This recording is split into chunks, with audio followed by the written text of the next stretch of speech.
दोस्तों, इस धरती पर अनेकों प्रकार की जनजाति पाई जाती हैं, लेकिन कुछ लोग ऐसे भी हैं जो जंगलों में फंसे हुए हैं।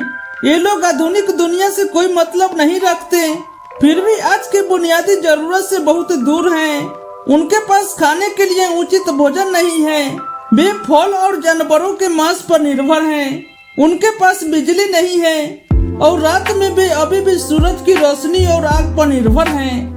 उनके पास कपड़े नहीं हैं, इसलिए खुद को पत्ते से लपेटना पसंद करते हैं, क्योंकि कुछ प्राकृतिक प्रेमी उन्हें शिक्षित करने की कोशिश करते हैं और उन्हें वर्तमान में लाना चाहते हैं। लेकिन कुछ जनजाति ऐसी हैं जो आधुनिक दुनिया से बातचीत नहीं करना चाहती हैं। दोस्तों, आधुनिक दुनिया अब चांद और मंगल तक पहुंच रही है और विज्ञान तकनीक की शुरुआत ने मानव सभ्यता को उसके उच्चतम शिखर तक पहुंचा दिया।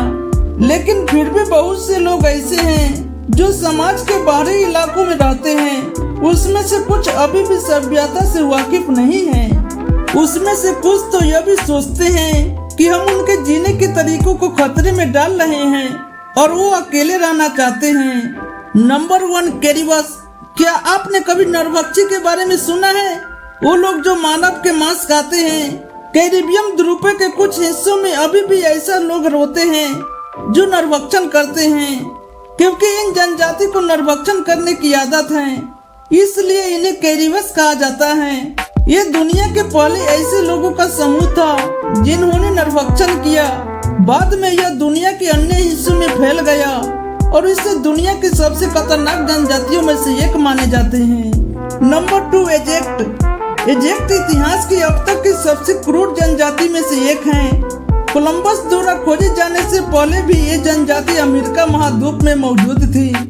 ये जनजाति मानव बलि का अभ्यास करती हैं, जो हृदय को जीवित अवस्था में काट देते और फिर मांस के लिए शरीर को पकाते हैं। वो हर पूर्णिमा और अमावस्या के दिन ऐसा करते हैं और उनका मानना है कि इससे सूर्य और चंद्रमा प्रसन्न होते हैं, जिन्हें वो देवता मानते हैं। एजेक्ट को दुनिया के सबसे खतरनाक जनजातियों में से एक के रूप में माने जाते हैं। नंबर 3, मूल अमेरिकी। अमेरिका महाद्वीप पर विजय के दौरान यह माना जाता था कि अमेरिका में कुछ भारतीय जनजातियों नरभक्षण का अभ्यास करती थी, लेकिन उसमें से कुछ अमेरिका में भारतीय जनजातियों के नरभक्षण करने का अभ्यास करने के लिए साबित किया गया था।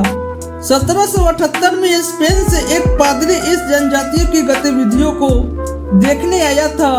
जब जनजाति ने एक शिकार को पकड़ा और उसका गला काट दिया, उसकी खाल फाड़ दी और मांस के टुकड़े काटकर पुजारी के सामने खा गई। Number 4, Fiji.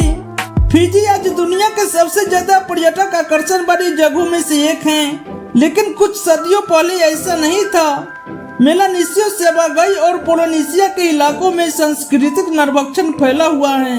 सेओरंग नामक एक ऐसा समूह ने स्वीकार किया है कि उन्हें 1785 लोगों को खा गया और दावा किया कि उन्हें ऐसा करने पर उन्हें गर्व महसूस होता है।